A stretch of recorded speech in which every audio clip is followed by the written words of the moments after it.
Before we get to the story, I'd like to say thanks so much for visiting my new channel. I'm going to be uploading cosmic horror related stories every single day. So if that sounds good, please drop a like and don't forget to subscribe.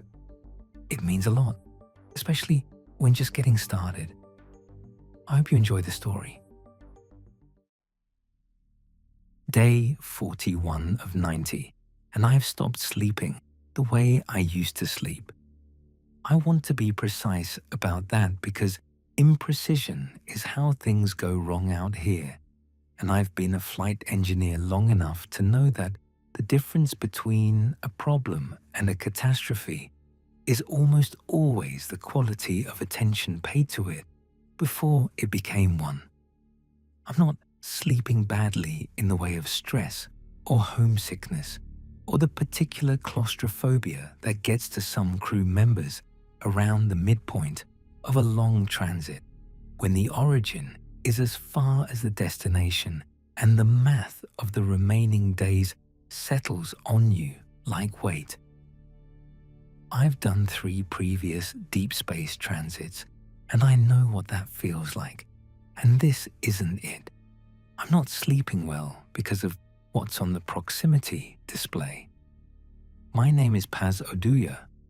I'm flight engineer on the Mero, a 6-person transit vessel carrying a research crew to installation Vance in the outer system. 90 days each way, standard transit corridor. Nothing about this mission that should distinguish it from the 3 previous ones I've completed in 8 years of deep space work. Commander Strand leads the crew. Mission Specialist Ko handles the research instrumentation. Doctors Mira and Hanth are the station-bound scientists we're delivering. Pilot Refs runs the navigation. I keep the ship running and I watch the displays and I log what the displays tell me. And on day 41, the displays told me something I've been trying to understand ever since.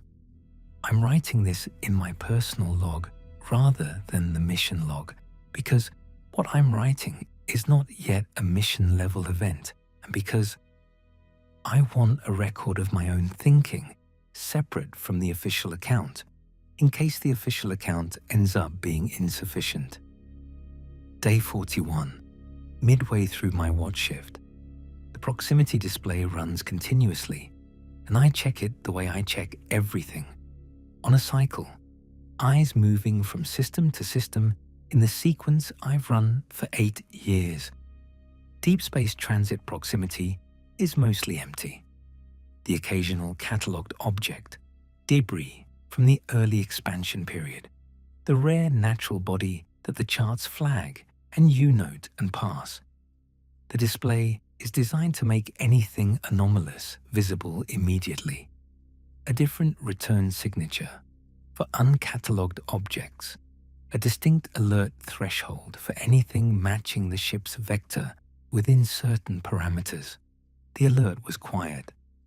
Not an alarm, just a change in the display I caught on my second pass through the cycle. A return signature in the uncatalogued band, sitting about 800 meters off the port side, running parallel to the Mero's heading. I ran the standard catalog check. Nothing. I ran it twice more with expanded parameters. Nothing. I noted the object's position and speed relative to the ship, and the number that came back from the speed comparison is the number I've been sitting with for 4 days. It wasn't approximately matching our speed. It was matching it exactly, to a precision that the display registered as identical within its measurement tolerance, which is tight enough that an accidental match is not a reasonable explanation. I flagged it in the system and took it to Strand. Strand is the kind of commander who hears things fully before she responds, which I've always appreciated, and which in this situation I appreciated more than usual. She sat with the display for several minutes without saying anything. running her own checks, going through the same process I'd gone through. When she looked up, her face had the expression she got when something was requiring her to update her model of a situation. She asked if I'd considered natural objects with matching orbital dynamics. I said I had, and said why that explanation didn't hold at this distance and in this part of the transit corridor where the natural object density was too low to produce an accidental parallel. She asked if I'd tried a direct ping. I said I had, and that the return was consistent with a solid object of significant mass and inconsistent with anything in the debris catalogues for this corridor. She said she wanted to watch it through a full watch cycle before escalating.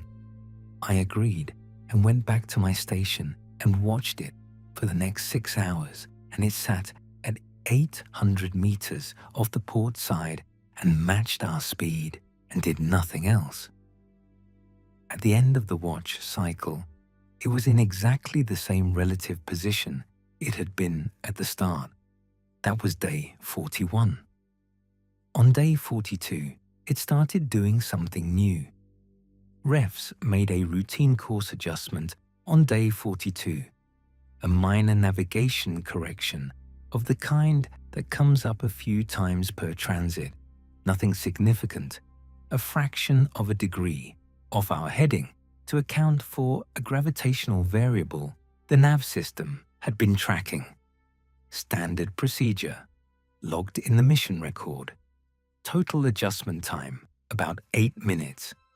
22 minutes after refs completed the correction, the object adjusted.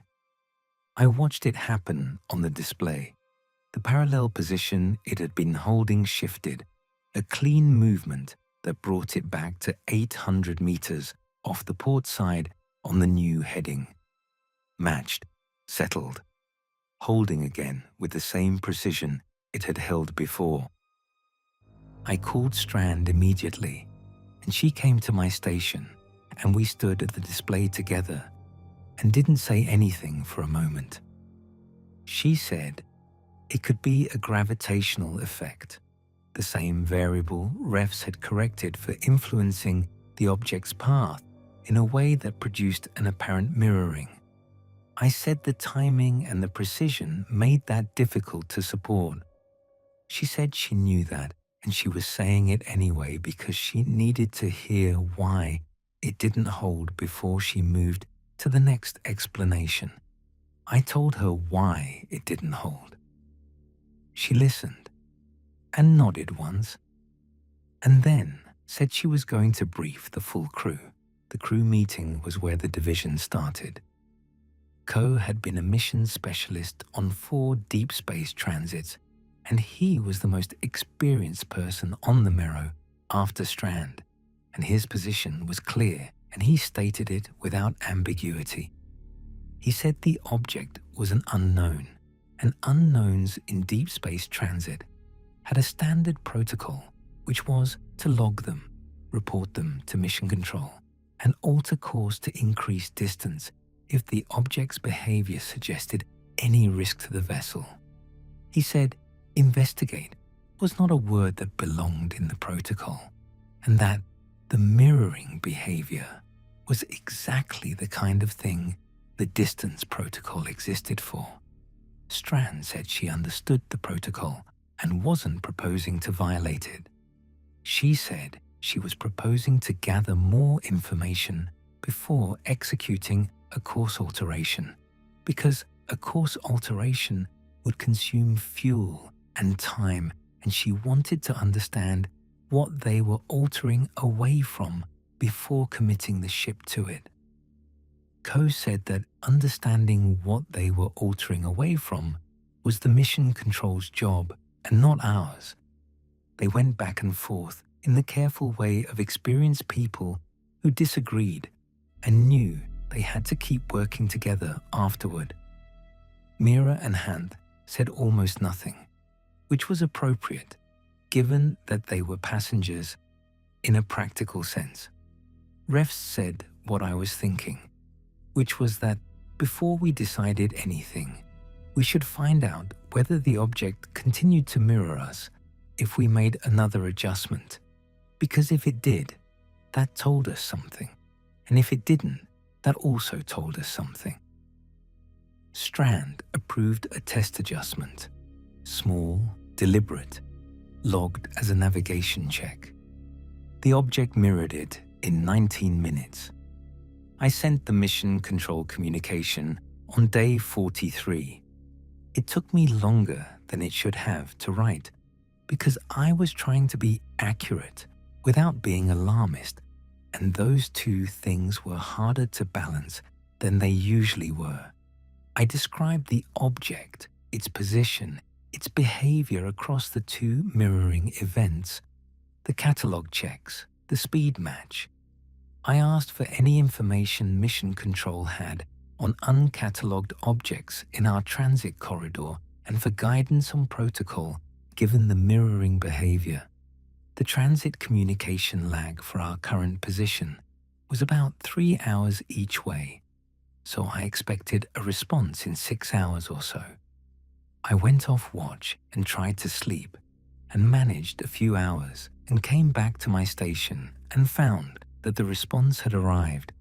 I read it twice before I got Strand. The response addressed my communication in sequence, answering each point in the order I'd raised it. The object wasn't in any of their catalogs either. The mirroring behavior was unusual, and they were consulting with their technical teams. They recommended maintaining current course while the consultation was ongoing and logging all further observations in detail. Standard enough. The part that wasn't standard was at the end. The final paragraph of the response referenced a previous communication from the Mero, one I hadn't sent, describing a course alteration we'd executed on day 42 in response to the object. We hadn't executed a course alteration on day 42. We'd executed a test adjustment that we'd reversed, which wasn't the same thing, and which I hadn't described as a course alteration in my communication to them. I read both communications again, mine and theirs, carefully and in their entirety. Their response was answering a version of my communication that was different from the one I'd sent. Not dramatically different. The information was mostly the same. But there were details in what they were responding to that I hadn't included, and framings that weren't mine, and the reference to the course alteration that hadn't happened. I showed it to Strand, and she read both documents and was quiet for a long time. She said it was possible the communication had been corrupted in transit and reconstructed imperfectly at the receiving end, which was a known issue with long-range transmission. I said that was possible and that I was logging the discrepancy either way. She said to log it and come to her if anything else came in differently than it should have. I went back to my station and sat with the display and thought about a communication going out from this ship and arriving somewhere different from where I'd sent it, and thought about what between here and there had the ability to receive a transmission and alter it and send it on, and whether that capability and the object sitting 800 meters off our port side were the same question or two different questions. I decided they were the same question. Day 45. I've been on watch for 2 hours and the display has been stable. The object in its position, the Mero on its heading, everything holding the way it's been holding for 4 days now, with the consistency of something that has found a configuration it prefers and sees no reason to change. Ko came to my station an hour into the watch and stood beside me and looked at the display for a while without saying anything. He has the quality of someone who has made a decision and is sitting with the weight of it before he acts on it. And I've learned to recognize that quality in him from 4 weeks of transit. He said he wanted me to know he was going to formally recommend to Strand that we execute a full course alteration tomorrow, a significant one, enough distance that the fuel cost was worth it, and that he'd be making the recommendation in writing and asking for a recorded response. I said I understood and that I thought he had reasonable grounds for it. He looked at the display for another moment and then he asked me what I thought it was. I said I didn't know. He said he didn't either, and that not knowing was the part he found least manageable. He said in his experience the things you encountered in deep space transit that behaved like natural phenomena were natural phenomena, and the things that didn't behave like natural phenomena were worth treating as a separate category entirely and responding to accordingly.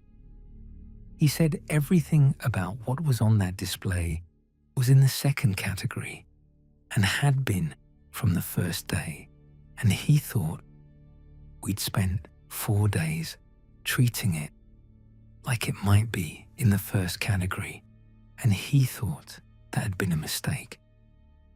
I didn't disagree with him. I still don't. He went back to his berth and I went back to the display and thought about the communication and the altered details and the course alteration we hadn't made that Mission Control had thanked us for executing. Day 46, first hour of the night watch. I'm the only one awake. Strand hasn't ruled on Co's formal recommendation yet. She told him she'd respond by end of day tomorrow, and I believe her because Strand does what she says she'll do on the timeline she sets. I think she's going to approve it. I think she's been moving toward approving it since day 42, and Co's formal request gave her the structure she needed to act on what she'd already decided. I've been watching the display for the last hour, and the object has been in its position, and the ship has been on its heading, and nothing has changed, and I've been logging the stability the way I log everything, accurately and in detail. About 20 minutes ago, the object began to move, not toward us, not away. A lateral movement, slow and deliberate, carrying it about 100 meters further off the port side while maintaining its position along our heading. I logged it and noted the time and watched it complete the movement and settle into the new position and hold there. The movement itself wasn't what stopped me. What stopped me was what happened after I logged it. I looked up at the navigation display, the one that shows the Mero's own planned maneuvers, the course adjustments the nav system has queued for execution. There was a lateral adjustment in the queue, a minor correction, the kind the system generated automatically and flagged for pilot approval, queued for execution in approximately 4 minutes from the time the object moved. The object had moved 100 meters to port. The Mero's navigation system was going to move 100 meters to port in 4 minutes. I sat at the display and looked at both numbers and looked at the timestamp on the object's movement and the timestamp on the NavQ entry and understood something. I've been working up to understanding for 5 days. It isn't mirroring us. It was never mirroring us. We've been mirroring it. The course adjustments, the corrections, the navigation checks, all of them had followed the object's movements by 19 minutes, 22 minutes. The variable lag of our own nav system detecting the changed parameters and responding to them. We'd been watching it match us, and it had been matching us first, leading us through each adjustment, and we'd been following without knowing we were following because we'd framed it as the object reacting to the ship and not the ship reacting to the object. I'm looking at the nav queue and the 4-minute timer, and I'm thinking about going to Wake Strand. I'm going to Wake Strand. But before I do, I want to write down what I understand right now in this moment with the display in front of me and the object holding its new position off the port side and the navigation timer running. What I understand is that for 5 days, the Mero has been doing what the object wanted the Mero to do, and neither I nor anyone else on this crew knew it was happening, and the object has been patient and precise and completely silent about it the whole time. I understand that it hasn't brought us anywhere yet. I understand that the nav queue has 3 minutes and 40 seconds left on it. I understand that I'm going to Wake Strand and we're going to override the queue and execute Coast course alteration and put as much distance as the fuel budget allows between this ship and whatever is sitting off our port side in the dark. And I understand that if I'm right about what's been happening, the object already knows we're going to do that. 3 minutes, 20. I'm going now.